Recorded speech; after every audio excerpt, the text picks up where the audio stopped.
গ্রাম মানে নদীর ঘাট, পারাপারের নৌকা, শান্ত শীতল পথ, আর পথের ধারে নাম না জানা কোনো বুনো ফুল, গরু আর বাঁধানো পুকুর ঘাট। গ্রামের মানুষের নিস্তরঙ্গ জীবনযাপন, অনাড়ম্বর সাধারণ জীবন আমাকে টানে।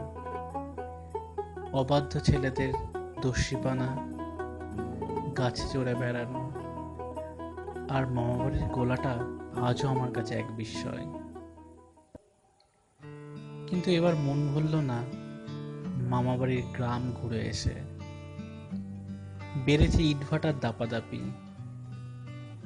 যে জমিতে একটা সময় 3 ফসলা ফসল ফলতো, যে কৃষক ঘাড়ে করে লাঙল নিয়ে যেত, তাকে আজকে হতে হয়েছে জমিহারা ভিটা মালিকের মাটি কাটা শ্রমিকে। নদীটাও আজ বুঝে গেছে প্রায়। নদীর পাড়ে যেদিকে চোখ যায় শুধুই ভাটার চিমনির ধোঁয়া।